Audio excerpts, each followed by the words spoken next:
What's up guys, Togepi here, welcome back to more Mario and Luigi Partners in Time. In the last episode, we made it here to the Star Shrine. I kept saying Star Temple, but there's no actual area called that. I just have an incorrect source for part of my notes. We already grabbed the bean up there, and we also hit the Aurora block, allowing Luigi access to the deeper part of the Star Shrine. In this episode, we're making our way around these 5 rooms here, trying to see if we can make it further inside, because we have intel that there should be Cobalt Star Shards inside. I'm going to be cutting these fights because we've already seen everything these enemies have to offer. Actually, I completely forgot that in the last episode, Luigi was 6 experience away from a level up, which he has just now earned. And he's actually got really good wheels on all of his stats. I'll go with the 6 on defense. Maybe worth it on the speed, but since right now we have that gear on him, I don't think I want it, but would have been nice in case I ever take that off, which I may for higher defense later in the game. After that fight, I'm going to hit... Actually, I don't think I wanted to do that. Well, sure, it'll be good for demonstration purposes. We see it activates 2 half beams of light, and there's no timer. Actually, I was about to walk to the next room, but we need to see what's in here. Oh, wow. I was not expecting a Yellow key. Also, another super awesome looking battle background. Really love this. I guess I'll just go ahead and use a red shell. I feel like I kind of want to leave this battle in just so that you get more of a chance to look at this and I get to look at it in editing. No, I guess I'd see more of it in editing if I cut the fight out, but dang it. I'm so bad at the red shells. I always, I might as well only use a green shell here. Like, right as soon as I finish one enemy, I miss the timing, so what's the point of even using a red shell then? I think it does do slightly higher damage. I'm not paying attention to the damage numbers here to see. Oh, man. Just barely missed it. Now he's gonna be annoying. Okay, Luigi, Mario, Luigi. Yeah, there we go. I finally learned which direction means what. It's just if you look at the leading edge, right, the edge that's closer to the characters, if it's moving down, it goes towards the bottom brother. If it's moving up, it goes towards the top one. How much you want to bet it's going to take one more hit of the green shell to take him out when it gets down to his head? Oh, no? 2. Okay, sorry, excuse me. All right, and I believe right when we hit that battle, the 100 coin was in the process of flying out. Yes, it was. There we go. Also, the bottom of the pipe looks really cool, even not in the battle background, just in reality. There's only the one in this room, so we'll make our way downwards first. You can go around in either direction. I just like going counterclockwise. And let's see, do we have anything else here? No. What we do have, though, is one of these shine blocks, which I'm hoping this is fine to do now. I believe this is the 3rd one of these mazes, right? This one's kind of cool. It has some diagonals, much wider platform, so you don't need to be as concerned about falling off. Also, I'm going to be daring and jump in the dark. Good thing I looked down at the bottom screen, because I almost just instinctively pressed A. Whoops. Oh, I'm like, why is this not working? Because it's a Luigi block, you doofus. All right, Luigi again. And I always forget that if you get it wrong, you get sent back to the beginning. I think, yeah, right here, there's 20 coins, and we should be able to just keep walking down, but I'm not going to risk it any more than that. We want to jump kind of diagonally over here to grab some stash genes. I bet you can guess what those are going to do. And that's as far as I'm willing to go on my own. I could have just kept going left down there, and that's the exit. It's a pretty easy maze. Honestly, I don't think it's as hard as the... When was the second most recent one? I guess the Gritty Desert one. Anyway, that just brings the block down. And we'll hit this one, and as we look on the top screen, it makes 2 beams, which didn't connect to the previous ones, and turns the previous one off. So you can see you kind of are going to have to match everything up. Now, let's take a look at what those stash genes do. Those are genes, so they should just go on the babies. We would lose the HP... the 15 HP that we have from the mushroom genes, but gain another 15 defense as well as 40 stash. I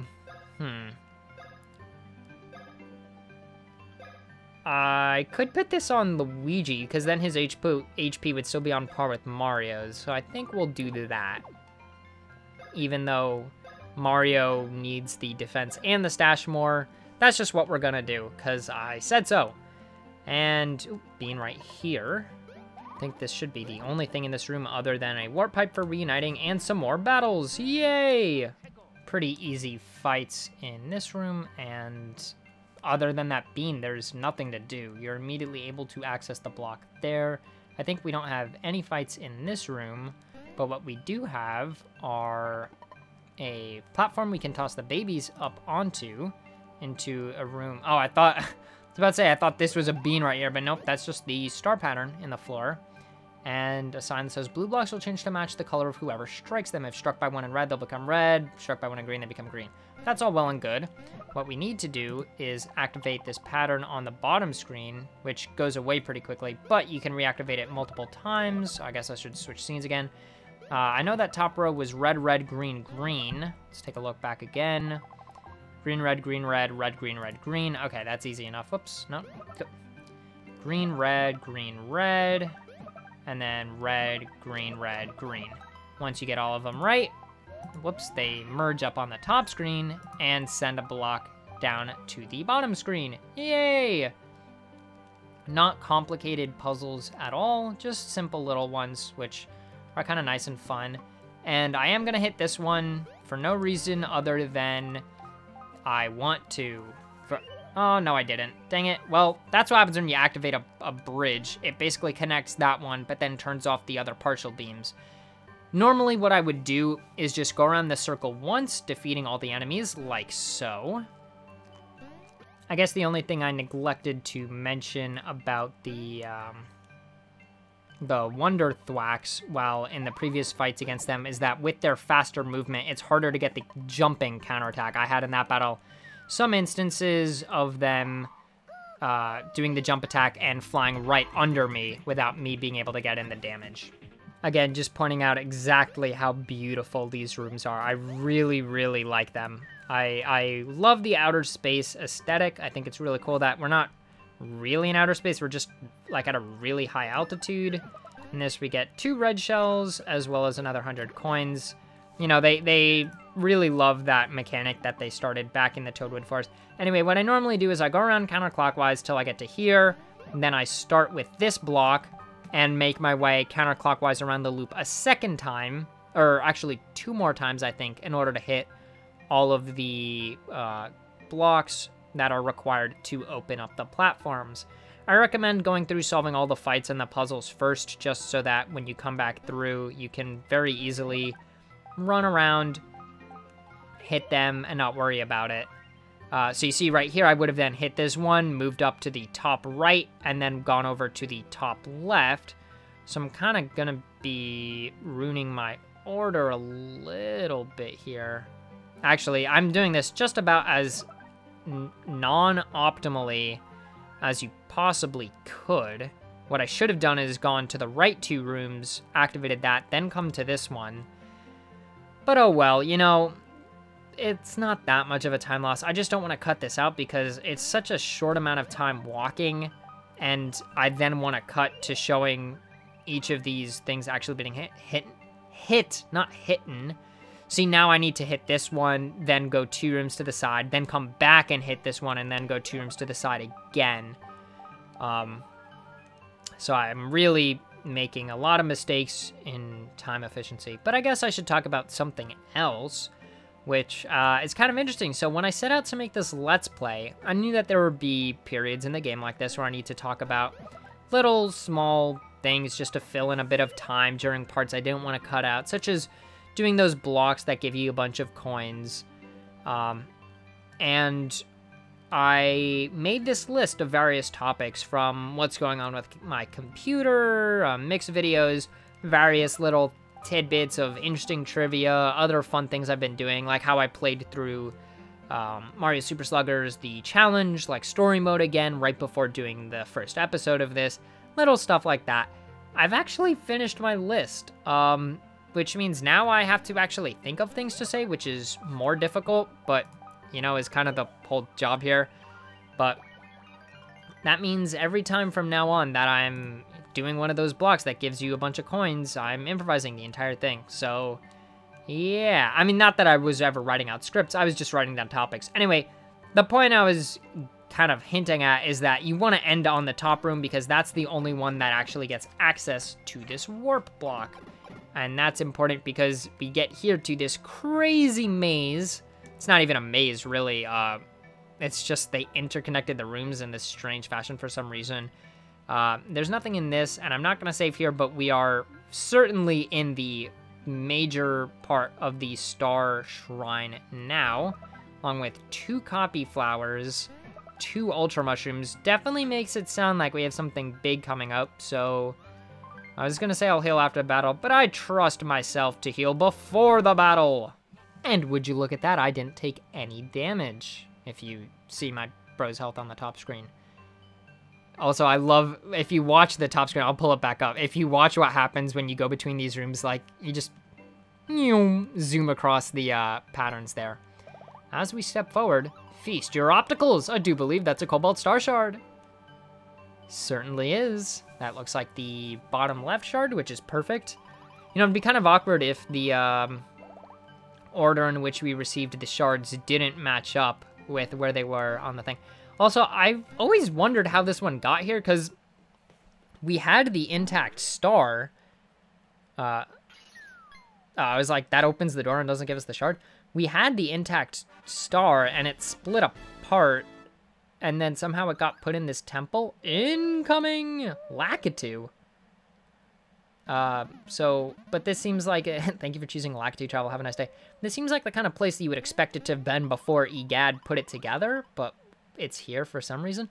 Boy, oh boy, I've been shaking the bushes for you boys. Open them ears and listen to this. For once, it ain't got a thing to do with scoops. Get this, I stumbled onto something so big it's even bigger than big. Started when I fell out of that mothership.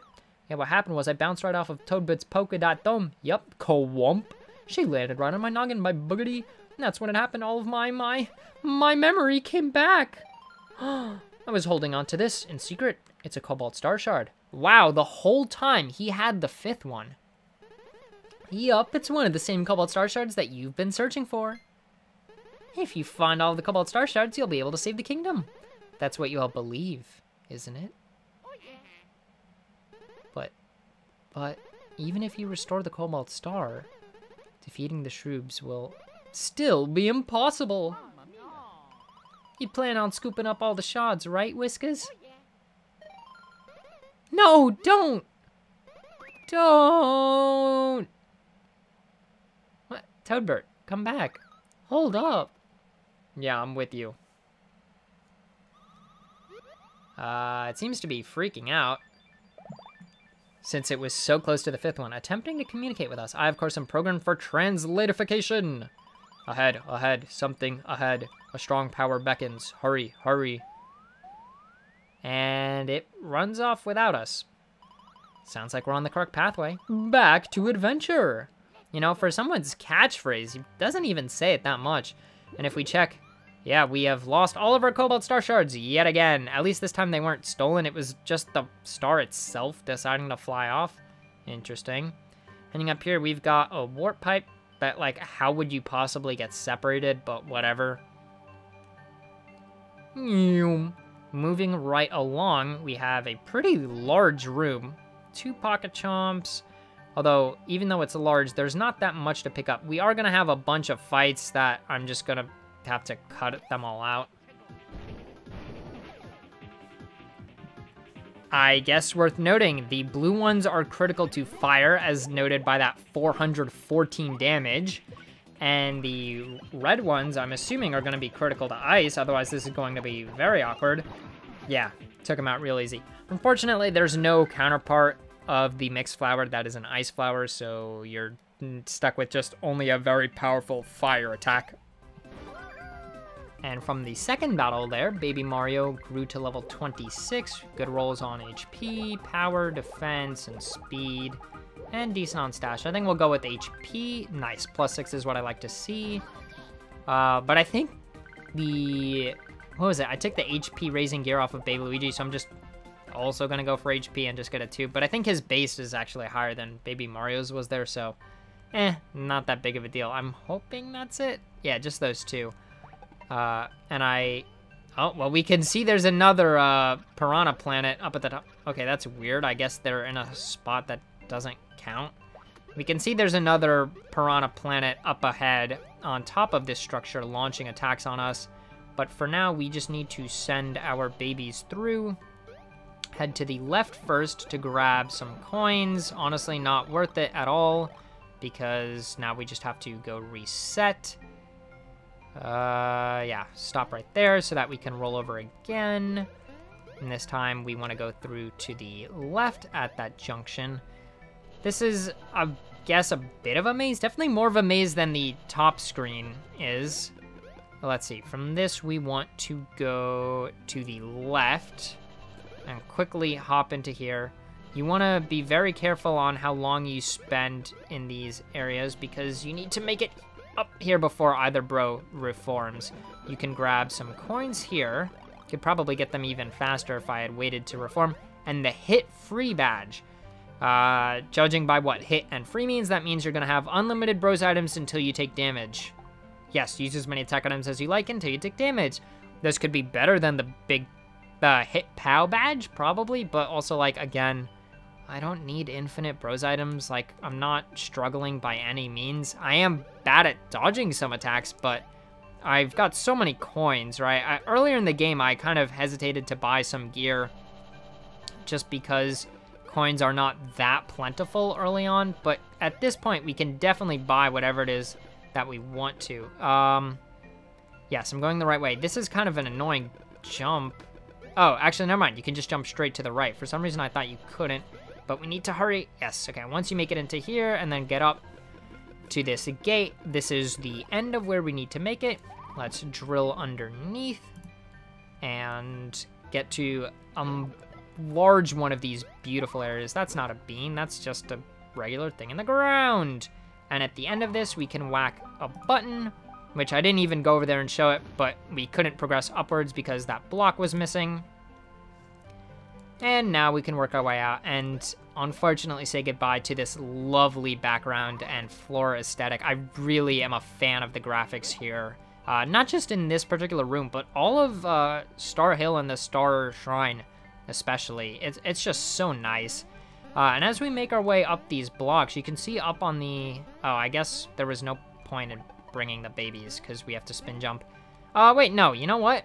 I'm gonna make a point to bring the babies. Wow, okay. I guess I need... Could I have done that any worse? I mean, I definitely could have completely fallen off of the entire structure. There we go. No, not Bros Ball. Just get up here and spin jump. Thank you. What I was trying to say is if we look ahead on the top screen, we can see that there is a time hole at the end of a dead end, definitely signaling we are finally going to be going back at the end of a long road after this very long segment that started all the way back from Thwomp Volcano. Took the liberty of also taking out the Piranha Planet, and at the end we can get 20 coins and 2 ice flowers. Now, we make our way forward, and we see we have a save album, then a room that has another purple-looking thing. I guess I should show the top screen.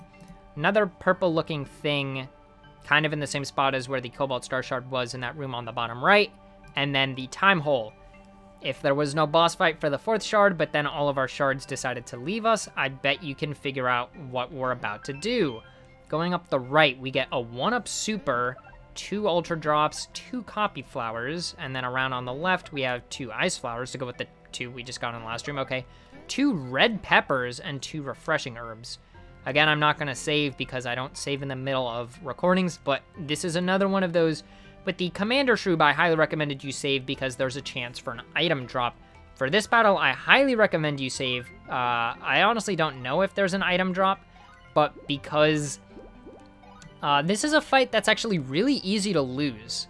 And you don't want to have to go back super far if you fail this, but I am confident in my abilities, so we will just go forward and yoinks! I guess we'll really go forward. Oh, that music's not good. Oh, Ted Burt has head trauma part 3, I guess. Monster, danger, the Cobalt Star. Yeah, it's a good question. We did just lose our Cobalt Star. Mario, my sketch. The sketch I drew. The answer is there. The hidden answer. Remember this, we got all the way back in the U belly. Rub the sketch, the dirt smudge. Rub it. We had this in our inventory the whole time, but you're not allowed to actually do this until now. We need to use the stylus for the first time all game to wipe the dirt off of Toadbird's drawing. Now, as a kid, knowing that you could do this, I would always go into my inventory as soon as I got the sketch and try to wipe it off. But no, for some reason, until you get told, hey, wipe the dirt off, you can't actually do this. Like, there's no option to use in the inventory that lets you show it. And, you know, I'm not really seeing much of anything. What I will warn you is once you uncover the right spot, it kind of just completes it with whatever state you have left. So I always try to get as much off because I really care about it being clean. But down here in the bottom right corner, there's another character. Yeah, see, it didn't let me finish cleaning it off. Interesting. Who could that be? Mario, what you see there is... I guess we're not about to find out because this guy comes bursting out of the wall and turning both Kylie Koopa and Toadbird into shroob mushrooms. This is another one of those boss battles that I remember very well. Also, I was willing to cut out all the fights because now you get to see the battle background for this area. It's the same as the regular fights and continues with the squished Saturn, which I love so very much. This is the Elder Shrooboid. We already fought the Junior one and the Bratty one. You can't jump on him. Those are actually spikes on his head. You can only hammer him and use Bros items. He has 1,750 HP, which means if we just stick with hammer attacks, it's going to take us quite a while to take him out. But we can't use any of our infinites, right? You can't use copy flowers, trampolines, or pocket chomps, because those all involve jumping on his head. The best thing you could do is mix flowers, which we'll try out. First, I'm going to go with an ice flower, though, because I would like to potentially get some stat downs on him. He only has a few attacks. I'm not worried about us not getting to see them all. Lucky 286, wow. Alright, well, here's one similar to the Shroid attacks. He launches these yellow crystals on you. Make sure to jump with both. And we saw that this was a Mario ball. The way it works is after he gets dizzy and falls down, he will launch the ball at whichever bro it said and then dive towards the other one. So that's why you need to break both crystals. We did seem to get both power, or not both, but all down, power, speed, and defense. So that's really nice. You can see definitely doing a bit more damage there, about 1.5 times. Ooh. All right, for this attack, dang it, I messed it up. You need to hammer him back multiple times. And that's actually a really important attack. A really important attack.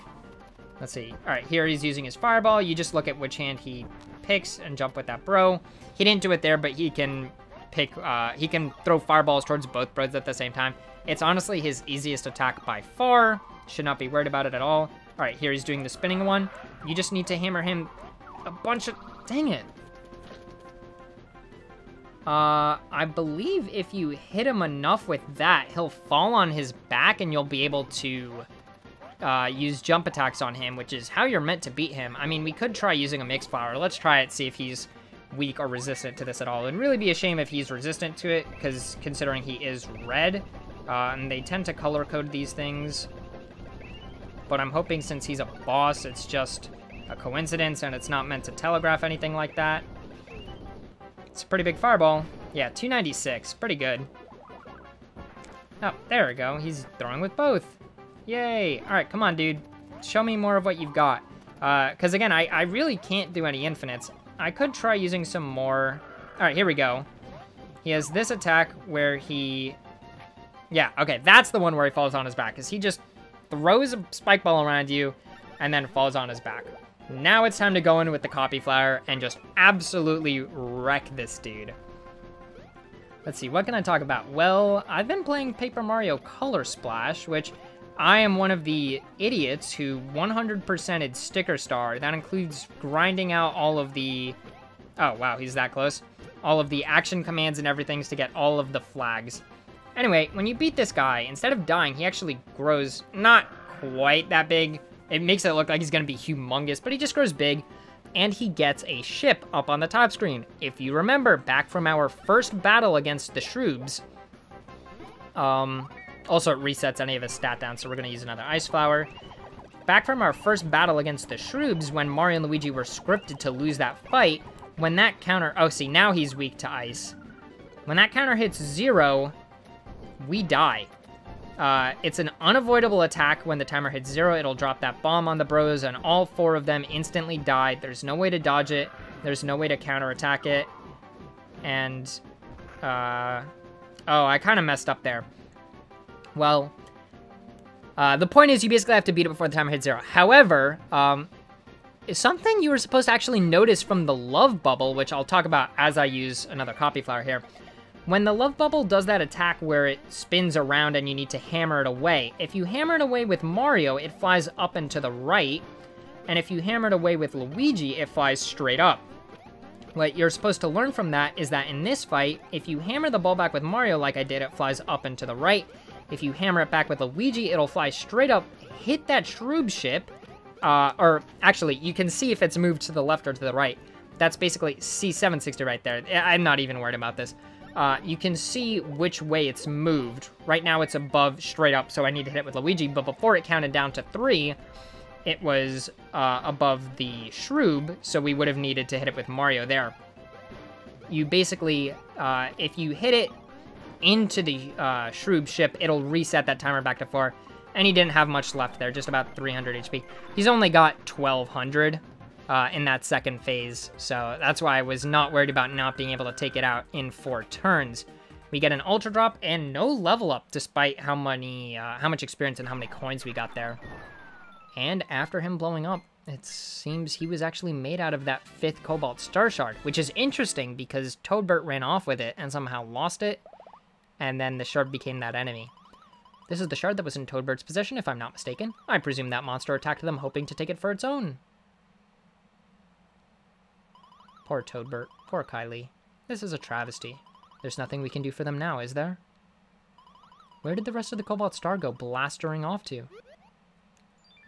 Well, right there, I guess. Thankfully, those all didn't turn into boss fights. Oh, happies. What a relief to see it return unharmed. And with that, we have 5 Cobalt Star Shards, which is... Excuse me. Now the number of Cobalt Star Shards in our possession totals 5. I said that 2... basically, according to my calculators, we should now have access to Shroob Castle. This is big. Back to adventure indeed. If we rescue Princess Peach and rescue the Shroods, we may be able, or defeat the Shroobs, excuse me, may be able to re-toadify these 2. Well, I hope we don't re-toadify this one, because she's a Koopa. And unfortunately, the boss ruined that lovely little mural there. And there's no... I'm surprised they didn't put a switch here. It just... the door opens when you get close. I don't see why they couldn't put a switch there, because they put a warp pipe in the next room anyway. But yeah, I mean, that pretty much does it. We now have all the Cobalt Star Shards. Or at least that's what I thought as a kid. We did see that Star Sprite show us that there is a 6th one that goes in the middle, but you just need these 5 to make it to Peach's Castle, so I guess we're not really worried about that. But now it's finally time, after this very long... sector that takes up the majority of the second half of the game, right? You go from Swamp Volcano outside to the inside, to the mothership, to Toad Town, to Star Hill, to the Star Shrine. We finally get to return to Peach's Castle, and you see that in that empty room in the basement is exactly where this time hole puts us. In the next episode, we will get up to the top of the, or the regular level of the castle, go see Egad, and make our preparations to go off to Shroob Castle. See you guys then.